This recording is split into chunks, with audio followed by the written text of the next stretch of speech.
viendra nous chercher. Oui, sa venue est proche. Réveillons-nous du sommeil de nos inquiétudes. Il viendra nous chercher pour la nouvelle Jérusalem, où il n'y aura plus les soucis de ce monde. Oui, je combattrai le bon combat de la foi. Je veux achever la course. Oui, je garderai la foi.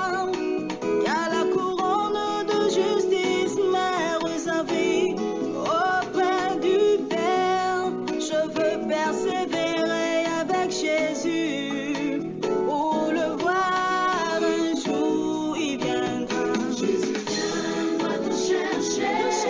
Sa venue est proche. Et sa venue est proche. Du sommeil Amen. de nos inquiétudes. Amen, amen, amen. Amen. Jésus revient nous chercher. Chères auditrices, chers auditeurs, chères sœurs, chers frères, chers amis, merci d'être connectés ce soir en vue de continuer notre aventure dans la recherche de Dieu. Et cette recherche est basée essentiellement sur quoi faire pour échapper à tout ce qui arrive. Car jusqu'à présent, nous avons vu à travers les Écritures que le monde actuel est réservé à des situations qu'aucun être humain ne contrôle. Et par conséquent, nous devons chercher des voies et moyens pour y échapper. Et à travers tout ce que nous avons vu, la seule solution se trouve en Jésus. Mais comment? C'est ce comment que nous sommes en train de voir. Et dimanche passé, nous avons lu une histoire dans Luc chapitre 16 qui parle de Lazare et du riche. Après leur mort, ce qui s'est passé, puisque c'est Jésus même qui l'a raconté, et nous partons sur l'hypothèse que tout ce que Jésus dit est vrai. Donc ce que nous avons lu étant une vérité, nous sommes donc conscients qu'après la mort, lorsque tu meurs, étant sauvé, tu vas à un endroit où tu es consolé. Mais si ta vie se limite au bien de ce monde, tu vas là où le riche s'est retrouvé. Et depuis dimanche passé, nous avons commencé à voir comment faire pour être sauvé. Et ce salut qui passe par la connaissance de Dieu, nous avons déjà vu ce qu'il fallait écouter pour ne pas être seulement des religieux, mais être des disciples de Jésus. Nous avons lu donc le dernier passage qui se trouve dans Luc chapitre 24. Nous avons commencé par le verset 1 et nous étions arrêtés au verset 35. Dans ce chapitre, nous avons vu que après sa résurrection, Jésus s'est rendu compte que ses disciples n'avaient pas compris grand-chose. Du moins, n'avaient pas compris l'essentiel. Et il est allé retrouver deux d'entre eux qui étaient très découragés sur le chemin d'Emmaüs.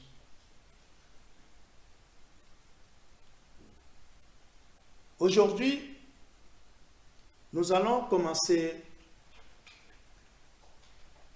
avec là où nous étions arrêtés. Et nous allons donc évoluer vers la suite de cette belle histoire.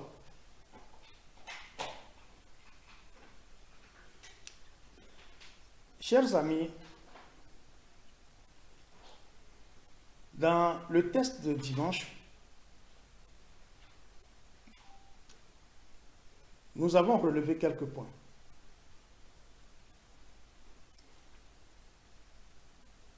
Lorsque Jésus marchait avec les 2 disciples sur le chemin d'Emmaüs,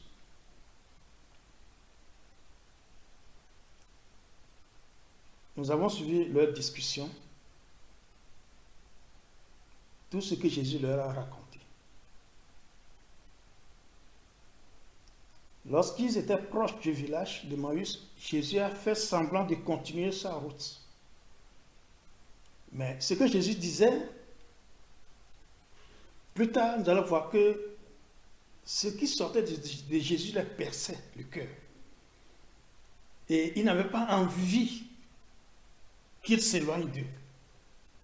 Donc, logiquement, ils ont avancé comme argument, cher ami, il fait nuit, tu ne peux pas continuer seul dans cette nuit, viens avec nous. Et Jésus les a suivis. Mais il s'est produit quelque chose. Lorsque Jésus a rompu le pain, leurs yeux étaient ouverts, ils l'ont reconnu. Aussitôt, Jésus avait disparu. Mais ces 2 messieurs qui, logiquement, étaient fatigués de la marche, puisque la distance qui séparait Jérusalem d'Emmaüs, quand j'ai calculé, c'était environ 9 km. Donc, ils ont marché 9 km et il se faisait tard déjà. Mais lorsque ils ont reconnu que c'était Jésus, le verset 32 dit quoi? Et ils se dirent l'un à l'autre, notre cœur ne brûlait-il pas au-dedans de nous lorsqu'il nous parlait en chemin et nous expliquait les Écritures?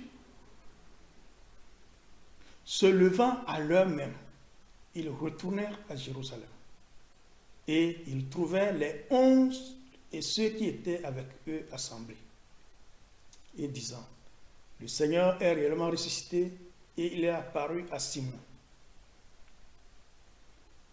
Et ils racontaient ce qui leur était arrivé en chemin et comment il avait reconnu au moment où il rompit le pain. Aujourd'hui, nous allons continuer cette lecture avec le verset 36 qui nous dit ceci.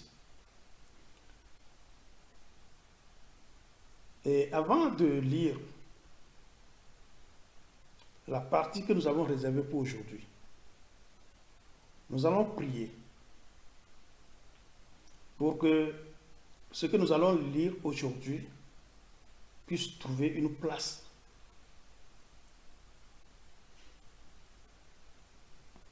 La parole peut vous apporter ce que le Seigneur a prévu pour vous, si votre cœur est déjà préparé. Mais vous n'avez aucun moyen de préparer votre cœur. C'est le Seigneur lui-même qui va vous préparer. Donc nous allons lui remettre la séance d'aujourd'hui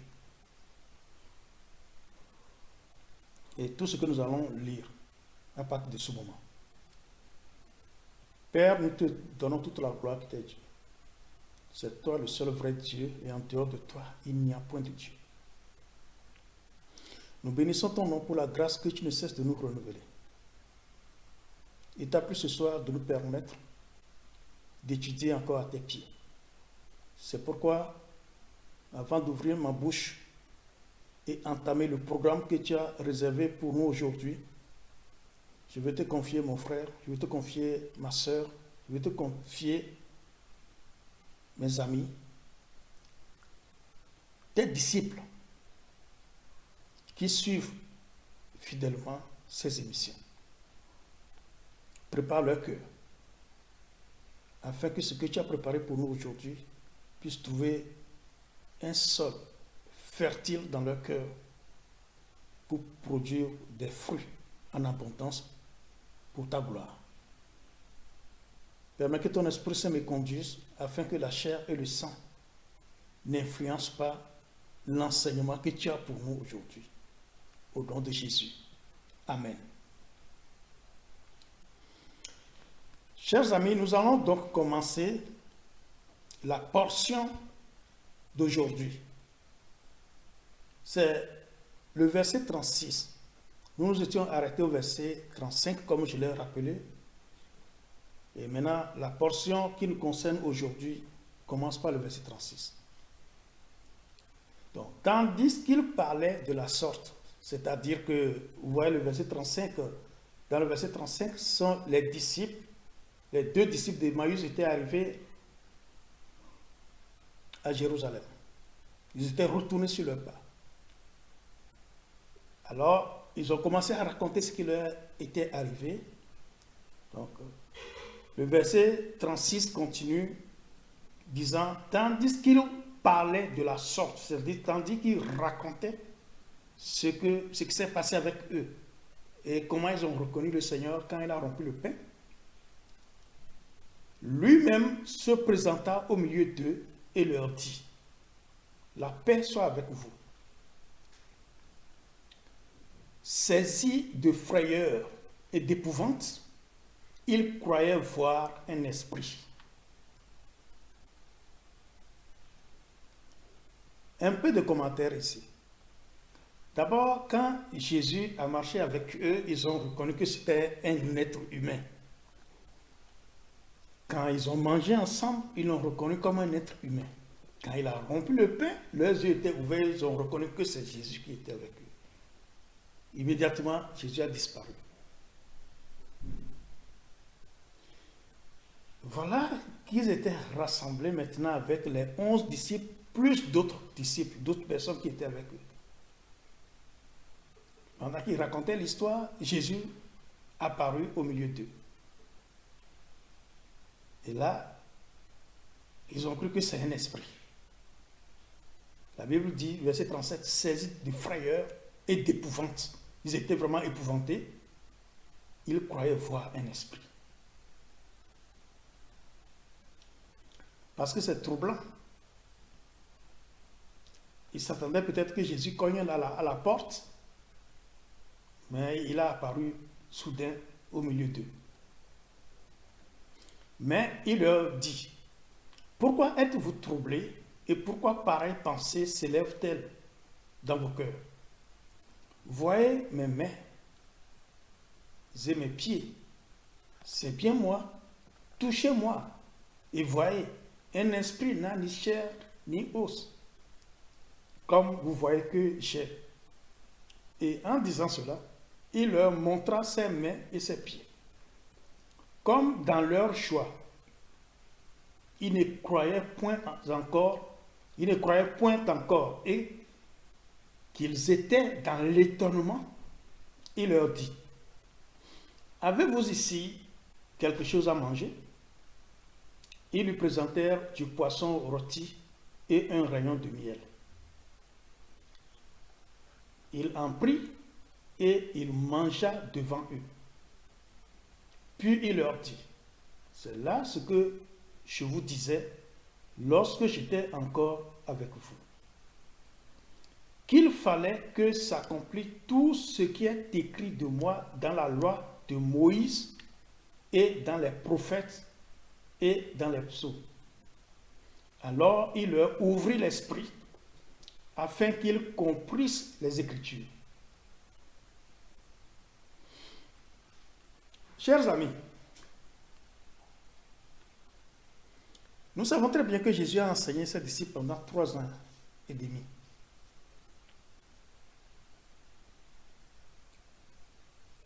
Qu'est-ce qu'il leur a enseigné? Parce qu'ici, il leur rappelle ce qu'il avait enseigné. Et comme nous l'avions vu d'abord dans le chapitre 16, utilisant la bouche d'Abraham, il disait que si les 5 frères du riche n'écoute pas Moïse et les prophètes. Même si un mort, c'est-à-dire même si Lazare ressuscitait des morts, ils ne se laisseront pas persuader. Ce qui veut dire que Moïse et les prophètes avaient quelque chose à raconter sur le salut. Lorsqu'il a retrouvé, après sa résurrection, les deux disciples sur le chemin d'Emmaüs, il leur a expliqué, comme nous l'avions vu dimanche passé, à travers Moïse et les prophètes. C'est la troisième fois que nous voyons ces noms. Et je reprends le verset 44 et 45. Puis il leur dit, c'est là ce que je vous disais lorsque j'étais encore avec vous, qu'il fallait que s'accomplisse tout ce qui est écrit de moi dans la loi de Moïse, dans les prophètes et dans les psaumes. Alors il leur ouvrit l'esprit afin qu'ils comprissent les Écritures.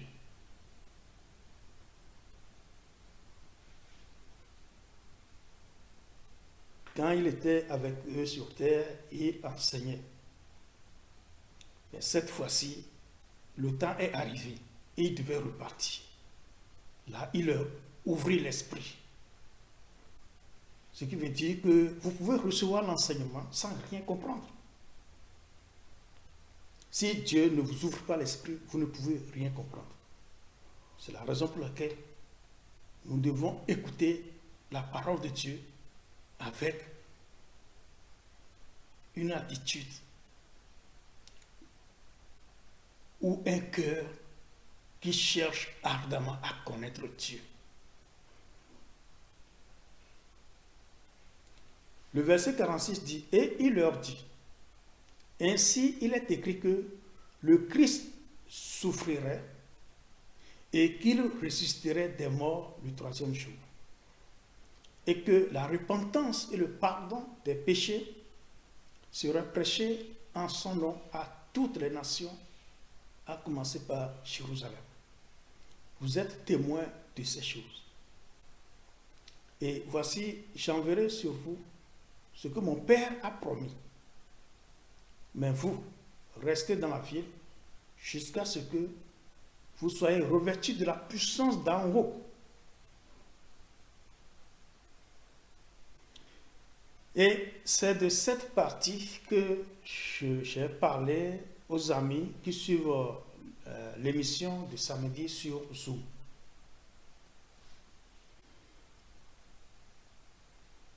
Jésus a enseigné la parole. La parole qui guérit, c'est la parole qui purifie, c'est la parole qui sanctifie. Mais ça ne suffit pas, chers amis. Ça ne s'arrête pas là. Comme vous voyez clairement avec moi. Puisque le verset 49 dit, et voici, j'enverrai sur vous ce que mon Père a promis. Mais vous, restez dans la ville, jusqu'à ce que vous soyez revêtus de la puissance d'en haut. Avant de vous lever pour dire, je m'en vais travailler pour le Seigneur, chers amis, c'est bien que vous avez reçu la parole, mais attendez d'être revêtus de la puissance d'en haut. Le Dieu dont nous parlons est la puissance. C'est puissant, c'est très fort, c'est puissant, ce n'est pas un jeu. Et aucune créature sur terre ne peut tenir devant lui. Donc, si vous voulez parler de la part de ce Dieu, attendez d'être revêtus de la puissance d'en haut.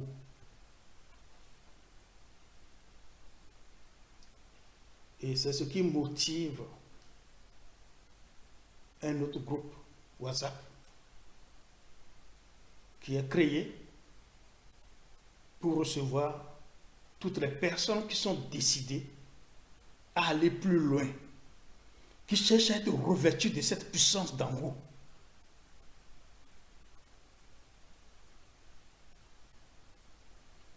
Si vous aussi qui m'écoutez, vous êtes intéressés, cherchez, vous trouverez. Vous allez retrouver ce groupe et nous allons avancer ensemble.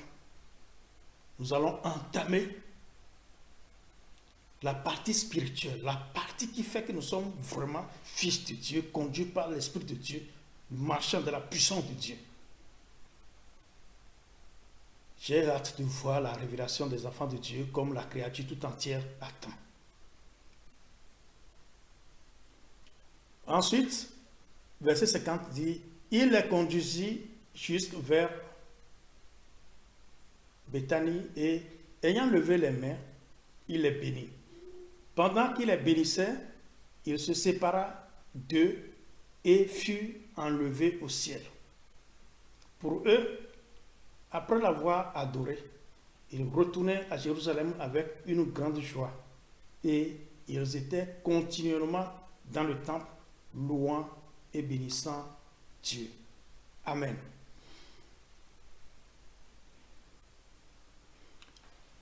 Ça, c'est ce que nous avons vu de Jésus lui-même. Jésus a demandé à ses disciples, du moins il leur a enseigné, en se servant de Moïse et les prophètes.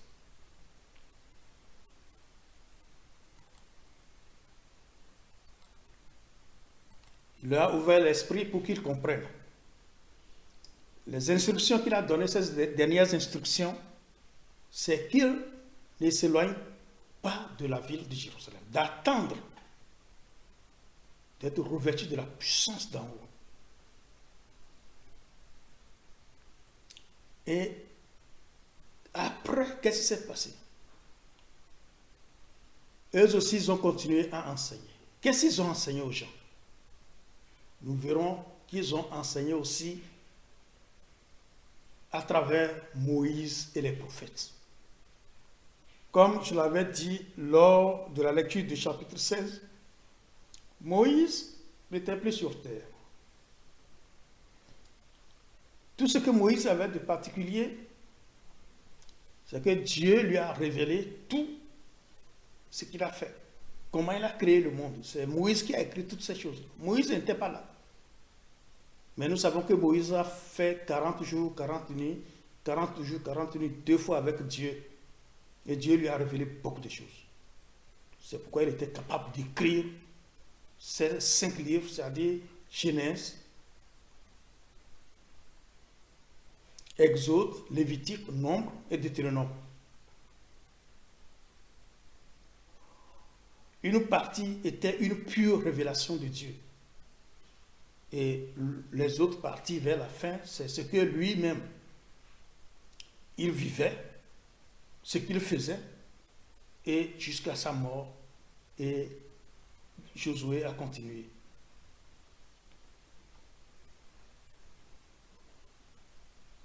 Chers amis, voyons donc comment les disciples aussi ont enseigné. Au début, on nous a dit comment ils enseignaient, comment ils priaient, comment ils faisaient les choses. Mais on n'avait pas donné de détails. Mais à partir du chapitre 18, nous pouvons voir quelques détails. Chapitre 18, à partir du verset 24, dit « Un juif nommé Apollos, originaire d'Alexandrie, homme éloquent et versé dans les Écritures, vint à Éphèse. Il était instruit dans la voie du Seigneur. Et fervent d'esprit, il annonçait et enseignait avec exactitude ce qui concerne Jésus, bien qu'il ne connût que le baptême de Jean. » Arrêtons-nous un peu. Nous savons très bien que, avant que Jésus ne commence sa mission, Jean-Baptiste était là. Et lui aussi avait des disciples. Il avait enseigné aussi à ses disciples. Il avait baptisé des gens. Et ces personnes qu'il a baptisées, ces personnes à qui il a enseigné, avaient leur connaissance, eux aussi continuaient à enseigner. Mais Jean a enseigné sur Jésus. Donc, ces messieurs, et donc l'un d'entre eux, qui s'appelle Apollos, avait la connaissance que Jean avait transmise. Et lui-même de nature était un homme éloquent, comme nous le voyons ici. Donc un homme éloquent peut être à la fois politicien, peut être un prédicateur, peut être quoi encore, oui, surtout dans ce domaine, parce que c'est les politiciens qui font des discours, c'est les prédicateurs qui font aussi des discours. Et certaines personnes, quand ils parlent, tu as envie de les entendre parce qu'ils parlent bien, ils s'expriment bien, ils ont le verbe facile. C'est le cas d'Apollos. Et il enseignait avec exactitude parce qu'il a appris. Il enseignait ce qui concerne Jésus. Et nous vous parlons d'une période où le Nouveau Testament n'était pas encore écrit. Durant cette période, c'est le livre de Moïse, c'est le livre des prophètes et des psaumes qui existaient. C'est pourquoi on dit bien qu'il ne connut que le baptême de Jean. Le verset 26 dit, il se mit à parler librement dans la synagogue. Aquilas et Priscille, l'ayant entendu, le prirent avec eux et lui exposèrent plus exactement la voix de Dieu. C'est-à-dire quoi? Le monsieur était éloquent, il avait la connaissance, il enseignait, il pouvait être professeur de théologie dans une école de théologie quelque part. Mais Aquilas et Priscille, un couple qui l'ont vu, ils ont dit, oui, c'est bien, il parle. Pour tout le monde, il parlait bien, oui, c'est la vérité, mais ils ont découvert qu'il lui manquait quelque chose. Il lui manquait quelque chose. Malgré son éloquence, ça n'allait pas bien. Alors, ils l'ont pris de côté. Et maintenant, ils lui ont exposé plus exactement la voix de Dieu.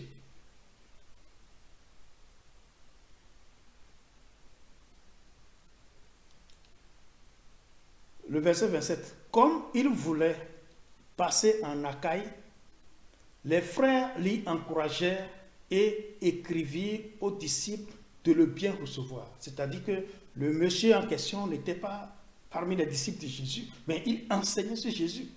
Maintenant, quand Aquilas et Priscille l'ont vu, ils lui ont exposé, ils lui ont complété ce qu'il devait savoir. Il y avait un essentiel à connaître.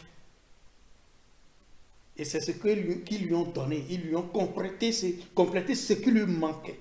Donc il avait déjà tout. Il avait l'éloquence, il avait la connaissance. Mais il lui manquait quelque chose. C'est ça que Priscille et Aquilas lui ont transmis. Ce qui veut dire que Priscille et Aquilas, ils connaissaient quelque chose. Ils n'avaient pas beaucoup de connaissances, mais eux, ils avaient l'essentiel. Le monsieur avait beaucoup de connaissances avec l'éloquence. Il pouvait enseigner librement, mais il lui manquait l'essentiel. Donc, Priscille et Aquilas lui ont transmis l'essentiel dont il avait besoin. Et puis là, on voit qu'il était parfait. Alors, ils lui ont recommandé maintenant aux disciples de Jésus de le recevoir comme l'un des leurs. Comme un des leurs. Quand il fut arrivé, il se rendit par la grâce de Dieu très utile à ceux qui avaient cru. Vous voyez? Parce qu'il avait déjà le terrain propice. Il avait déjà la connaissance, assez de connaissances. Il avait l'éloquence pour parler, cette liberté de s'exprimer. Tout ce qui lui manquait, c'était l'essentiel. Maintenant qu'on lui a donné l'essentiel, il est devenu très efficace. Et c'est ça qu'on dit ici. Il est devenu très utile à ceux qui avaient cru. Donc maintenant, ceux qui croyaient déjà, maintenant, puisqu'il connaît et il a maintenant tout, il est au complet, il est utile à ceux qui avaient cru. Pourquoi? Verset 28. Car il refutait vivement les Juifs en public, démontrant par les Écritures que Jésus est le Christ. Qu'est-ce qu'on nous dit ici? Les Juifs attendaient Christ. Et quand Jésus est venu, ils ne l'ont pas reconnu. Ils ne l'ont pas du tout reconnu. Alors, lorsque Apollos a reçu la vérité, il était au complet et il n'avait plus peur. Il pouvait maintenant publiquement refuter avec une bonne argumentation tous les Juifs qui ne croyaient pas en Jésus. Et là, il leur démontre que le Christ qu'ils attendaient depuis des siècles, c'est lui qui est Jésus, ils ne l'ont pas reconnu. Et ils ont fait de lui ce qu'ils voulaient. Ça, c'est une première démonstration que la connaissance seule ne suffit pas. Il faut savoir quoi connaître. Il faut connaître l'essentiel, ce qui permet à un homme d'être sauvé. Si la connaissance que Apollos avait pouvait permettre le salut, il n'est plus besoin que Aquilas et Priscille lui expliquent des choses ou bien lui ajoutent des choses. Maintenant qu'on lui a ajouté l'essentiel, et joint l'utile à l'agréable, il est au complet, il est utile, il pouvait aider, il pouvait refuter les menteurs, il pouvait leur résister publiquement, sans chaîne, parce que là il avait l'argument, il avait la vérité. Un autre exemple, c'est dans Actes chapitre 26. Nous allons lire à partir du verset 19. En conséquence, roi Agrippa, c'est Paul qui parle ici. En conséquence, roi Agrippa, je n'ai point résisté à la vision céleste, à ceux de Damas d'abord, puis à Jérusalem, dans toute la Judée, et chez les païens, j'ai prêché la repentance et la conversion à Dieu avec la pratique d'œuvres dignes de la repentance. Voilà pourquoi les Juifs se sont saisis de moi dans le temple et ont tâché de me faire mourir. Chers amis, l'histoire dont nous faisons allusion ici concerne Paul. Quand il parle de vision céleste, Paul est celui-là qui avait reçu la permission d'aller traquer les chrétiens à travers toute la région, les arrêter, tuer d'autres, jeter d'autres en prison. Et Jésus lui est apparu sur le chemin de Damas. C'est pourquoi il parle de la vision de Damas. Et par la suite, Jésus lui est apparu à plusieurs reprises. C'est pourquoi il dit qu'il n'a pas résisté à la vision céleste. Et les Juifs n'étaient pas d'accord avec lui, alors ils l'ont arrêté. Pour les Juifs, Jésus n'était pas le Christ, donc tous ceux qui parlaient en son nom devaient être tués. Ce qui est triste, c'est ce que jusqu'à aujourd'hui, les Juifs ne croient pas en Jésus. Après tout ce temps, il y a eu des gens qui se sont levés, qui ont dit ils sont envoyés de Dieu, ils se sont éteints. Mais normalement, en voyant l'ampleur de Jésus, l'ampleur que celui-là a sur le monde entier, il devait réfléchir, il fait marche arrière. Mais Dieu m'a permis qu'il continue dans l'aveuglement jusqu'à ce que ce qui doit leur arriver arrive et que le retour de Jésus sur terre pour la seconde fois, quand ses pieds vont se poser sur le mont des Oliviers,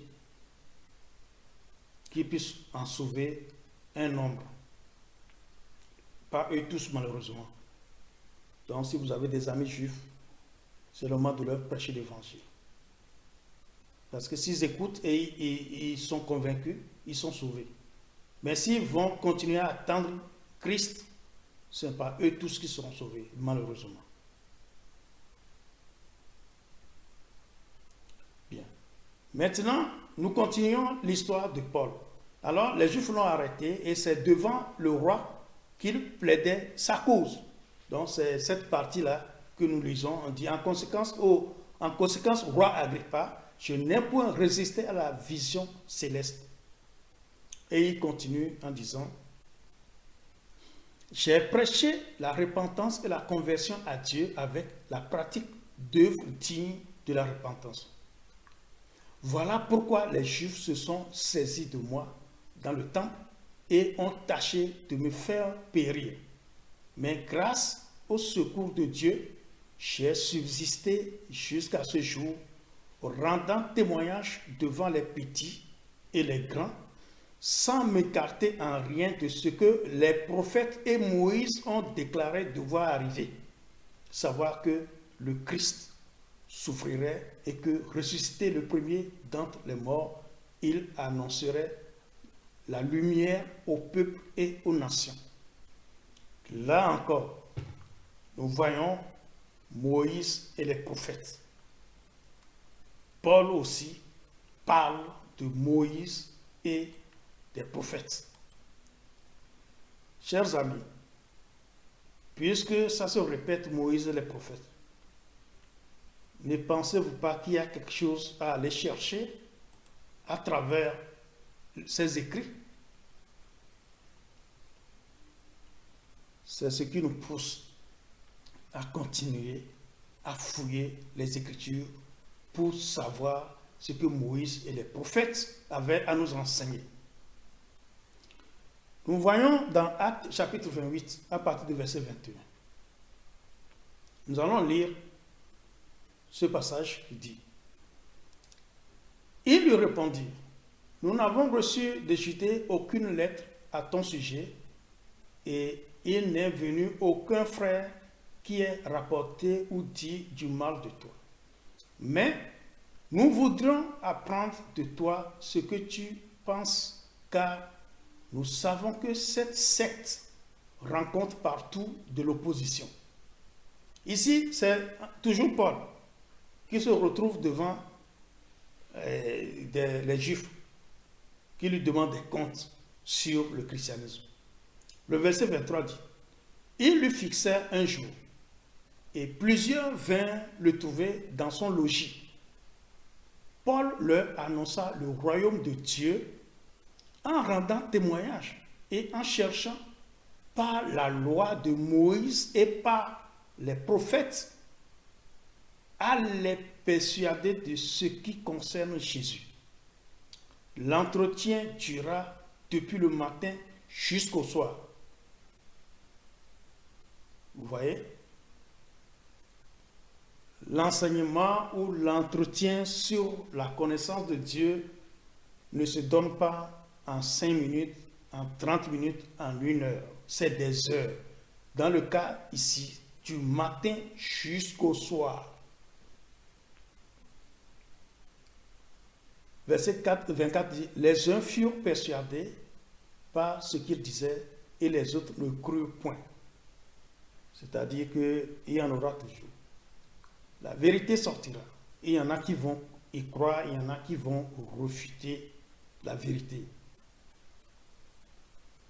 Alors, à travers tout ce que nous venons de lire, nous voyons donc que le salut n'est pas une affaire de confesser Jésus en 1 minute. Il faut être plongé dans l'eau qui est la parole de Dieu pendant des heures. Il faut que tu connaisses Dieu et celui qu'il a envoyé, Jésus-Christ. Comment vas-tu le connaître si personne ne t'en parle comme cela se doit? Chers auditrices, chers auditeurs, chers frères, chères sœurs, chers amis,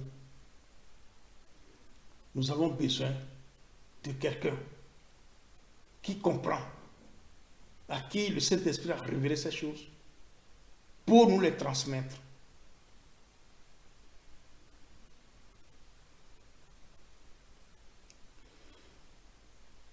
Nous allons nous arrêter à ce niveau. Nous avons déjà parlé des exemples de Jésus qui a parlé de Moïse et les prophètes. Nous avons vu maintenant que les disciples aussi ont enseigné sur Moïse et les prophètes, que ce soit dans leur débat, que ce soit dans leur exhortation. Nous avons vu l'exemple de Paul et nous continuons dimanche prochain si Jésus ne revenait pas au cours de la semaine.